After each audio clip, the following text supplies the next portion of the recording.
Everybody so we are here with lecture number 3 of the physics series. जो हमारे पास finance accounts student का हमारे पास syllabus जो है उसकी फिजिक्स पोर्शन का हमारे पास तीसरा लेक्चर है। तो आज क्या हम पढ़ने जा रहे हैं, फर्स्ट ऑफ ऑल वो आपको पता होनी चाहिए कि हम क्या पढ़ने जा रहे हैं। सबसे पहले आज के टॉपिक में हम आज के लेक्चर में हम पढ़ेंगे ओहम्स लॉ क्या होता है, उसके बाद हम आएंगे रेजिस्टेंस क्या होती है, उसके बाद हम आएंगे कौन कौन से फैक्टर्स पे जो रेजिस्टेंस एक मटेरियल का होता है वो किस पे डिपेंड करता है, किस किस फैक्टर्स पे डिपेंड करता है। उसके बाद हम जाएंगे, हम देखेंगे कि हमारे पास मटेरियल के कितने सारे टाइप्स हैं। And at the end of today's lecture, I have got few these MCQs for you, जो most important है from exam point of view, whether it be JK SSB या कोई और exam हो। So before going for today's lecture, I will give few seconds to take a screenshot of what we are going to learn today.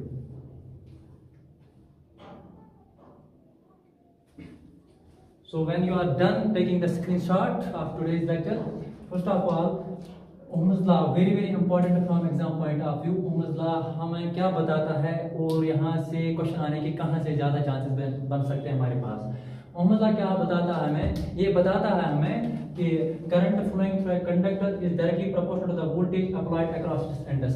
कि एक material अगर हमारे पास है, एक कंडक्टर अगर हमारे पास है, for example I will quote an example word here. अगर मेरे पास एक कंडक्टर है, I will name the conductor as A B, इसमें से कितना करंट फ्लो करेगा, इस कंडक्टर ए बी जो हमने लिया इसमें से कितना करंट फ्लो करेगा वो डिपेंड करता है कि हमने इसके एंडस के अक्रॉस कितना वोल्टेज लगा दिया है। मोर वोल्टेज हम यहाँ पर अप्लाई कर देंगे, अगर हम ज्यादा वोल्टेज यहाँ पर अप्लाई कर देंगे तो यहाँ पर हमारे पास इस कंडक्टर के अक्रॉस ज्यादा करंट चलेगा। एंड वाइस वर्सा मींस अगर हम कम वोल्टेज अप्लाई कर देंगे तो कम करंट चलेंगे। ये है स्टेटमेंट किसका, ओहम्स लॉ का। लेकिन ओहम्स लॉ की एक्सप्रेशन जो अगर हम डिस्कस करेंगे यहाँ पर कि एक्सप्रेशन में हमारे पास दो पैरामीटर्स हैं, रादर जब हम उस एक्सप्रेशन को फिर मॉडिफाई करेंगे, एक्सप्लेन करेंगे तो वहां पर और एक तीसरा पैरामीटर जो वो पिक्चर में आ जाता है, वो तीसरा पिक्चर में आने वाला पैरामीटर जो हमारे पास आता है उसको कहते हैं हम रेजिस्टेंस। मैथमेटिकली अगर हम कहेंगे कि ओहम्स लॉ क्या बोलता है, ये बोलता है कि करंट कितनी चलेगी एक मटेरियल के अक्रॉस, एक कंडक्टर के अक्रॉस कितनी करंट चलेगी, वो डिपेंड करता है कि हमने कितना वोल्टेज उसके एंडस के अक्रॉस, जो मैं आपको यहीं पे बता रहा था अभी, हमने कितना वोल्टेज इसके एंडस के अक्रॉस लगाया था। अगर हम वोल्टेज इंक्रीज कर रहे हैं, अगर हम ज्यादा वोल्टेज यहाँ से इसके एंडस के अक्रॉस लगा रहे हैं, बड़ी बैटरी लगा रहे हैं इसके एंडस के अक्रॉस, तो ऑब्वियसली ज्यादा करंट वहां पर चलेगी। एंड अगर हम कम बैटरी लगा रहे हैं, यहाँ पर कम वोल्टेज वाली बैटरी हम यहाँ पर लगा रहे हैं तो यहाँ पर कम करंट चलेगी। सो मोर voltage applied across the ends of a conductor will mean that more amount of current will be flowing through the conductor and less voltage level। अगर हमने छोटी बैटरी लगा दी, यहाँ पर छोटी बैटरी हमने लगा दी जिसकी वोल्टेज लेवल कम है, तो उस कम वोल्टेज लेवल की वजह से हमारे पास जो करंट का वैल्यू है वो भी कम आ जाएगा।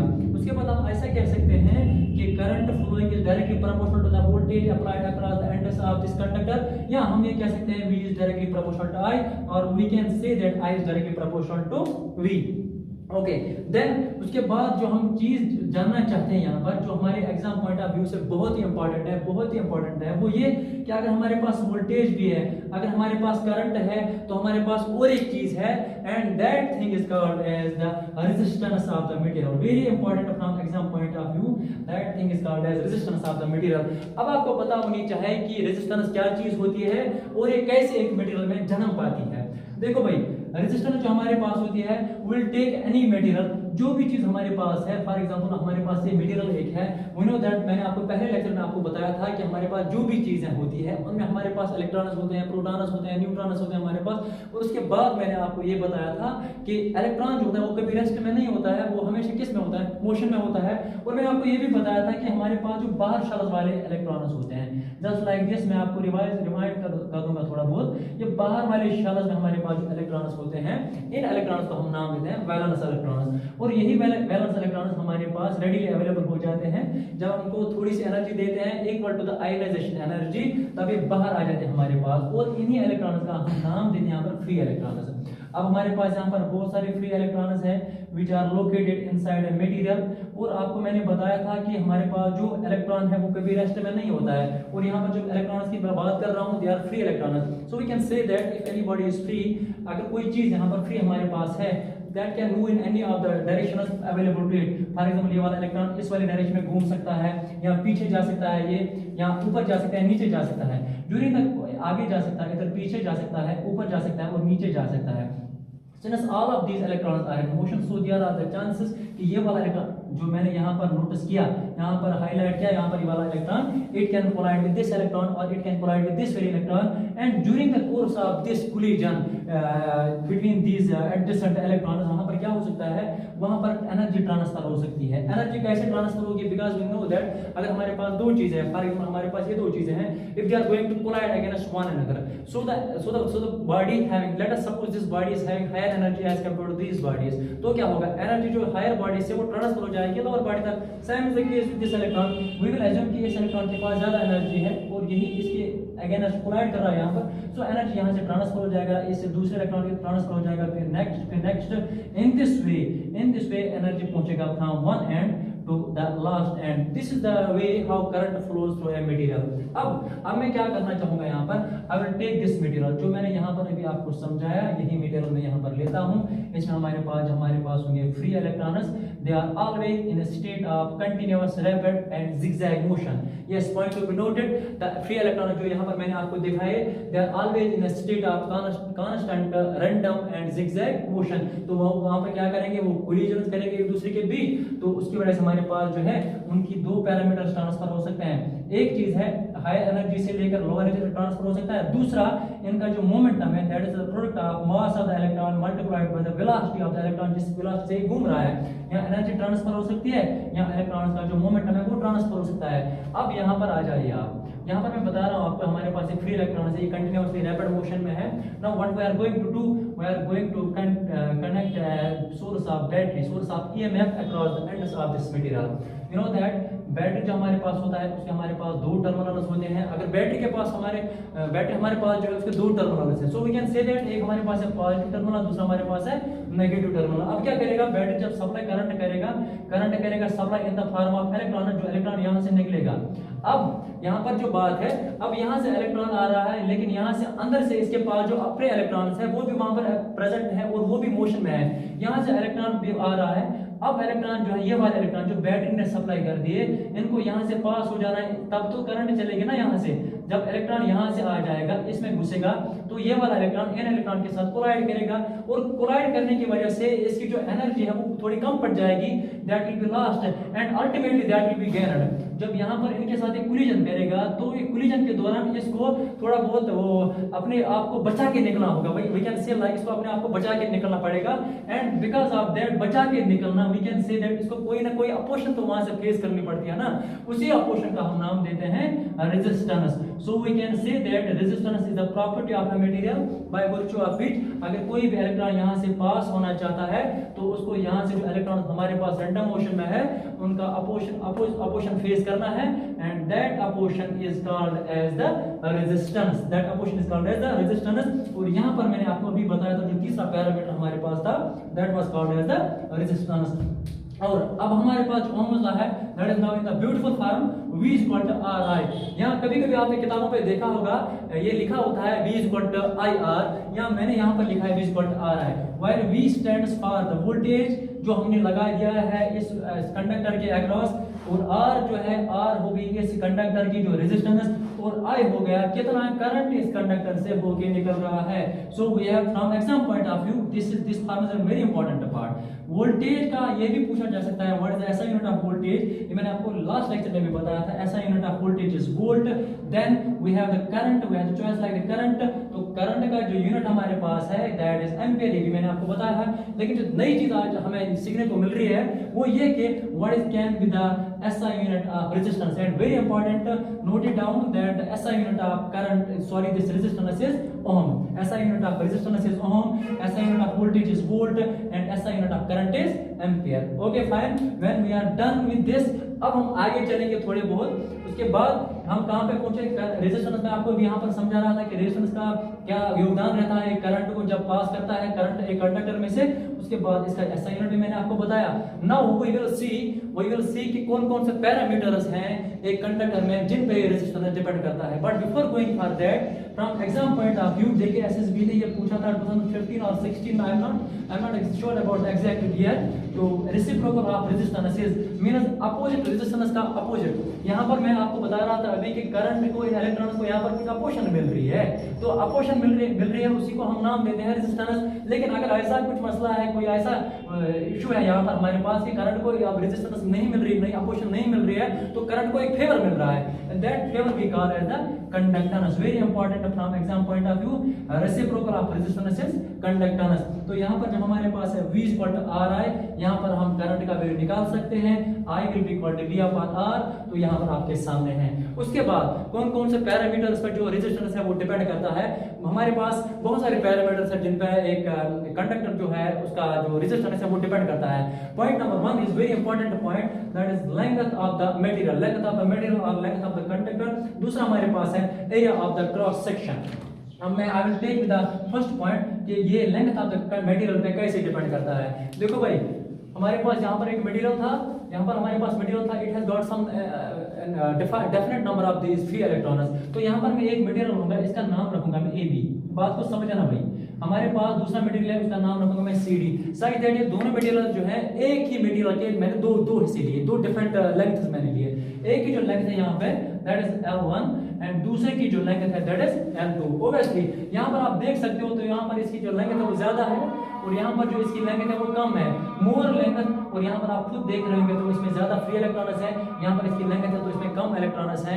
तो यहाँ पर ज्यादा फ्री इलेक्ट्रॉन्स है, तो अगर हमें करंट को यहाँ से बहाना होगा, पास करवाना होगा, तो इसको ज्यादा रेजिस्टेंस तो यहाँ से अपोजिशन मिलेगा ना, एज कंपेयर टू दिस। यहाँ से हमारे पास कुछ इलेक्ट्रॉन्स बचे हैं जो इसको अपोजिशन दे सकते हैं। So we can say that जितना ज्यादा लेंथ होगा एक मटेरियल का, पॉइंट टू बी नोटेड, जितना ज्यादा लेंथ होगा एक कंडक्टर का, एक मटेरियल का, उतना हमारे पास वहां से ज्यादा फ्री इलेक्ट्रॉन्स है जो इसको अपोजिशन दे रहे हैं। Means more length means more opposition, less length means less opposition, and that opposition you call as the resistance. So we can say that point number 1 is it depends upon the length of the material, like more length means more resistance. And I can say like this कि अगर एक material हमारे पास है जिसकी length ज्यादा है, जिसकी लेंथ क्या है ज्यादा है, तो उसके पास ज्यादा फ्री इलेक्ट्रॉन्स होंगे ना जो अपोजिशन देंगे यहाँ पे, तो उसकी वजह से ज्यादा रेजिस्टेंस मिलेगा। And less length of the material means less resistance. So point number 1 is that if I have two these materials, for example एक मटेरियल मेरे पास ऐसा इतना ही है, दूसरा मेरे पास इतना है, सिंस इसकी जो लेंथ है जो मेरे राइट हैंड में इसकी जो लेंथ है वो कम है एज कंपेयर टू दिस, सो इसकी डेफिनेटली इसकी जो ये मैं एग्जांपल बता रहा हूँ, I know these are insulators, मैं आपको समझाने के लिए बोल रहा हूँ। इसकी जो लेंथ है वो कम है तो इसकी जो रेजिस्टेंस है वो भी कम होगी, लेकिन इसकी जो लेंथ है वो ज्यादा है तो इसकी रेजिस्टेंस भी क्या होगी ज्यादा। So we can say that resistance of a material is directly proportional to the length of the material. Point number 1.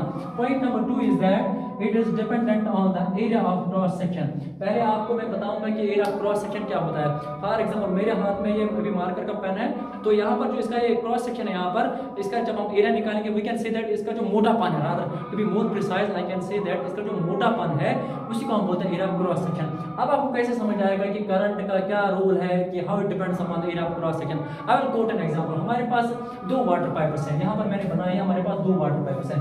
एक है हमारे पास मोटी वाली वाटर पाइप, दूसरा हमारे पास है पतली वाली जिसका डायमीटर कम है, ठीक है ना।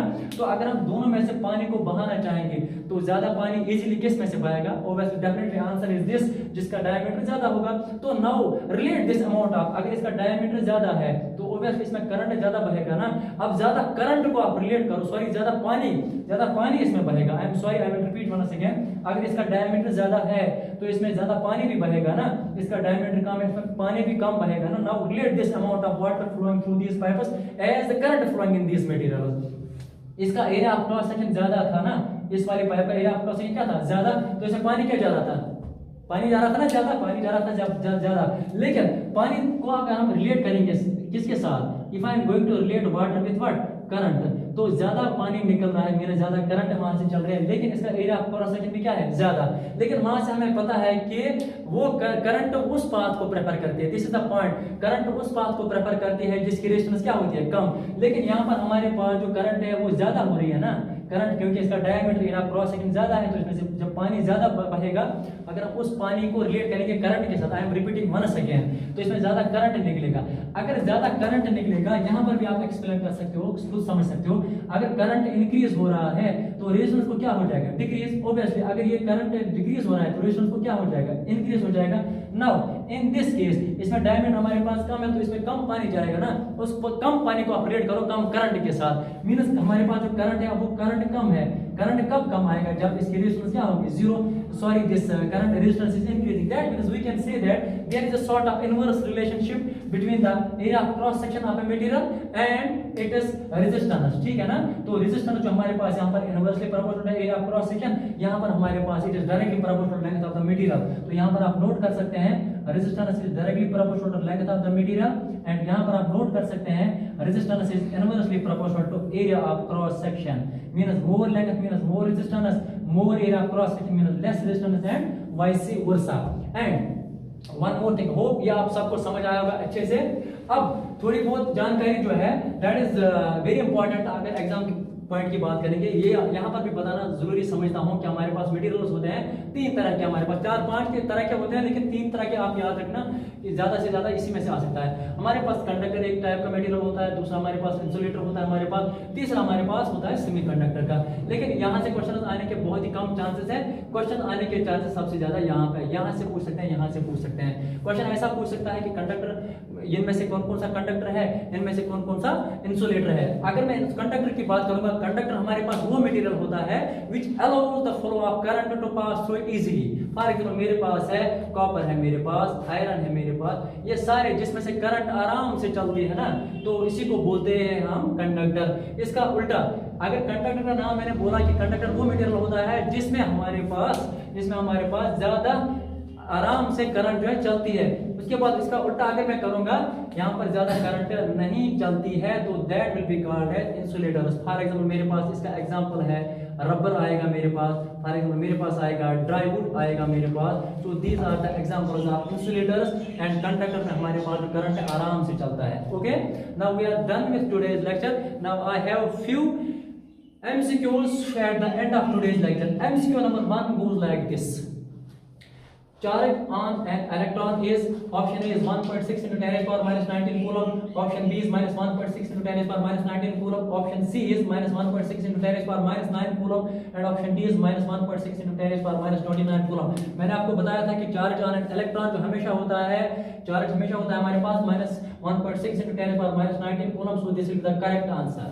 MCQ number 2, SI unit of charge. हमारे पास चार्ज का जो SI यूनिट होता है, मैंने आपको बोला था ऑप्शन पे जाने की जरूरत नहीं है, तो answer will be coulomb. Next MCQ is SI unit of current is, ये भी आपको अच्छे से पता है, SI unit of current is ampere. Coulomb charge का है, जूल वर्क का है, सीमेंस कंडक्टिविटी का है, यहाँ पर इसका आंसर हो जाएगा ऑप्शन सी।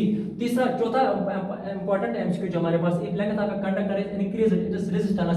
अभी मैं आपको यहाँ पे समझा रहा था कि अगर हम लेंथ ज्यादा इंक्रीज करेंगे तो उसकी रेजिस्टेंस भी इंक्रीज हो जाएगी, अगर हम लेंथ को डिक्रीज करेंगे तो उसकी रेजिस्टेंस भी डिक्रीज हो जाएगी। तो क्वेश्चन ये कहता है कि length of conductor is increased it is resistance. ये बोल रहा है increase option A, B option बोल रहा है डिक्रीजेस, सी ऑप्शन बोल रहा है first increases then decreases, D बोल रहा है remain the same। तो answer should be it increases if we are going to increase the length of a conductor।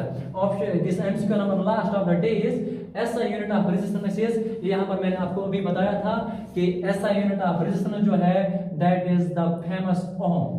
so this is all about today's lecture।